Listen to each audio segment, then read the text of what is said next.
I bow to all the seekers of truth.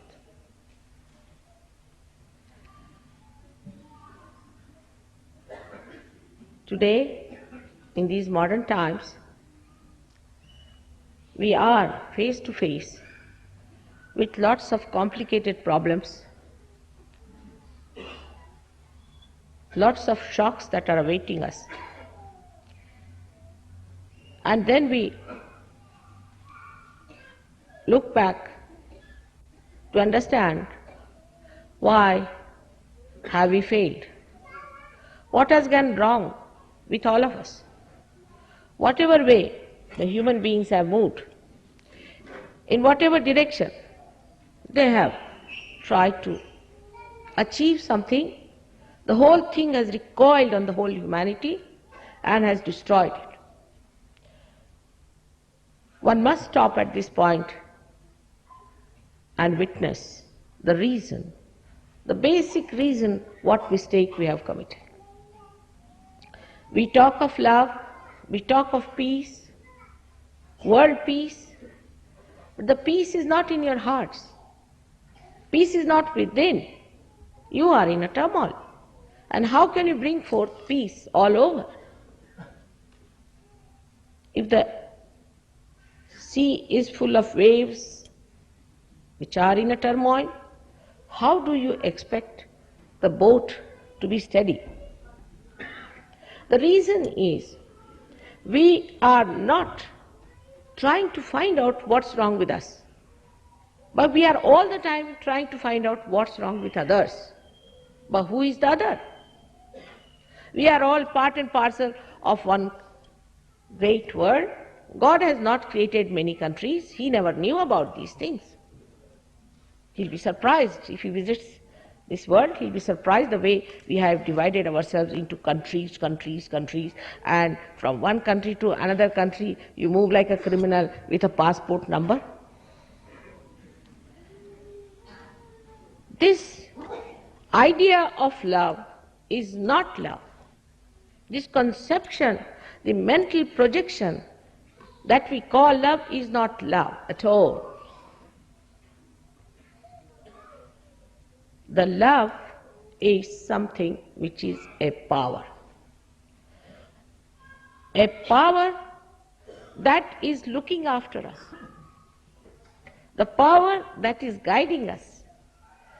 The power that has nourished us, has brought us to this level.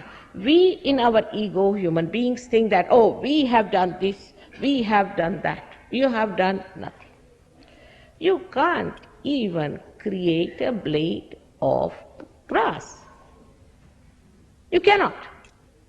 Can you? You cannot create anything that is living. Then why say that we have done this, we have done that? You have done nothing, but you have created all kinds of devils out of your cocoons and put them on top of your heads. First, let us be humble about it, then we can understand what is love of God.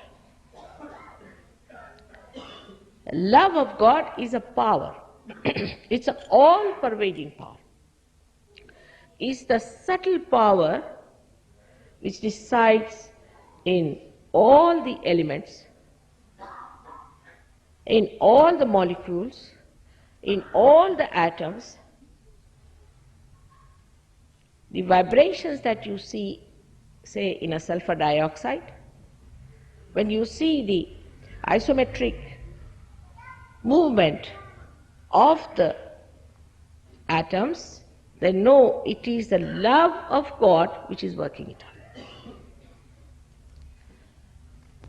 Now, it is easy to say there is no love of God, but this is not a very scientific way of looking at things. If you are scientific-minded, then you have to understand this is a hypothesis which I am putting before you. And if it is not proved, then you can deny. Up till now I would have accepted that you said there is no God, but that also is not scientific, because you have not seen yet. You have not gone into that direction. You have not tried to find it out. How can you say there is no God? Only because in your small little brain you have conceived an idea that there is no God. So secondly, you have to have an open mind to understand God's love. A very open mind. Open mind, like a student who goes to the university, doesn't challenge a professor, but sits down to listen, to find out what the professor has to teach. Thirdly, we must understand that we know very little, very little wee bit. We are using a very wee bit of our brain to understand anything. So whatever so-called knowledge we have got is absolute limited knowledge. Maybe it is just ignorance or maybe something mythical. Let us keep it as a hypothesis. Now I say that there is God, and I say that His love is all pervading. All the great saints, incarnations, prophets, all the great religions have said this. I am not saying it for the first time. I am only here to prove that they have said it is the truth, and you can find out whether it is the truth or not. But you should be the seekers of truths and not just intellectuals or some sort of argumentative personalities. Try to understand that at human level you have not been able to discover that great power of love. It's a fact, must accept. You have not been able to feel God so far. Oh, you might have read a lot, but you have had no experience of God. You have never felt His love. Then one must know that we have been ignorant. The darkness of ignorance has been on us, and in darkness we are hitting each other. We have no idea as to how we are related to each other. It's a crazy world we are creating today because of this darkness. This darkness has to go away, and for that the light of God's love has to come. Now the question could be, how can we know God? Because as it is, we are like a cocoon. We have taken out all these threads of the cocoon, put them round us, and everybody thinks that they have produced some sort of a novel ideology or a philosophy which will solve all the problems of the world. It has not. It has created more complications, and more complications. Let us face it. How to get out of this cocoon is the problem today. And to get out of this cocoon, what should we do? Normally, as human beings, we always think that by doing something only we achieve the results. But this is the other way around. When we became human beings from amoeba stage, what did we do? From monkeys to human beings, what did we do? We didn't do anything, did we? But there was some internal force that has brought forth this evolution. Now when something has happened without our effort, then it must be something unique. But it is nothing, every day we see it. For example, a flower becomes a fruit. You see it every day and you accept it. You never challenge how it has become suddenly the flower becoming a fruit, because it's a living process. So the living process of the living God comes from His love, which is living.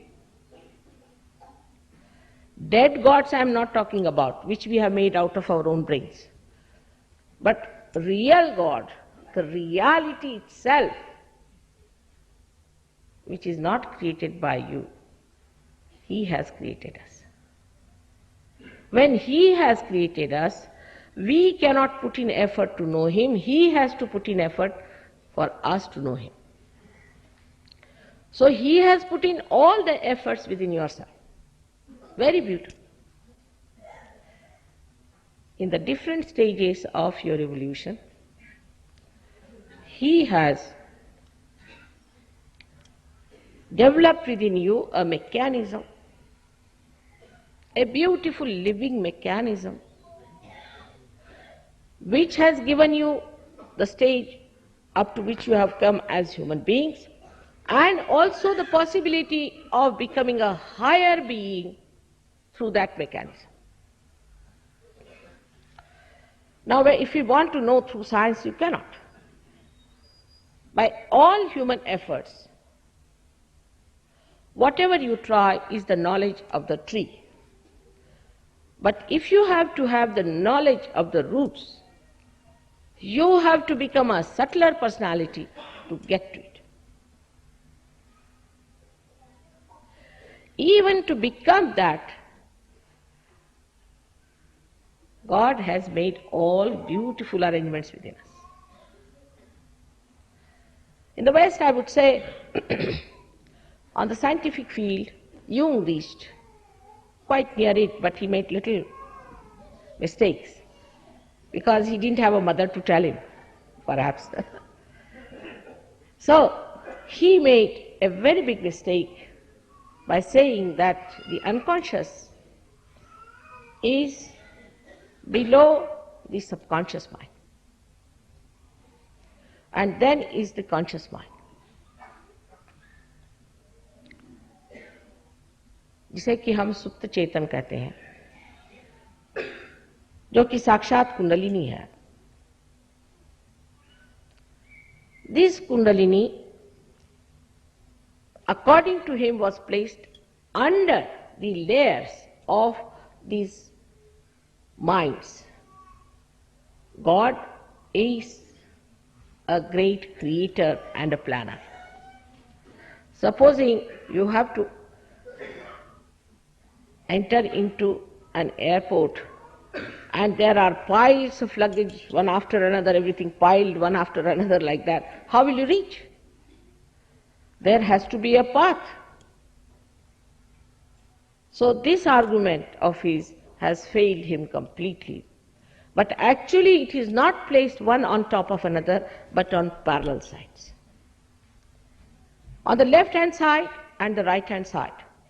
On the left hand side, we have the subconscious, the present subconscious, this life subconscious, many lives subconscious, and then the collective subconscious.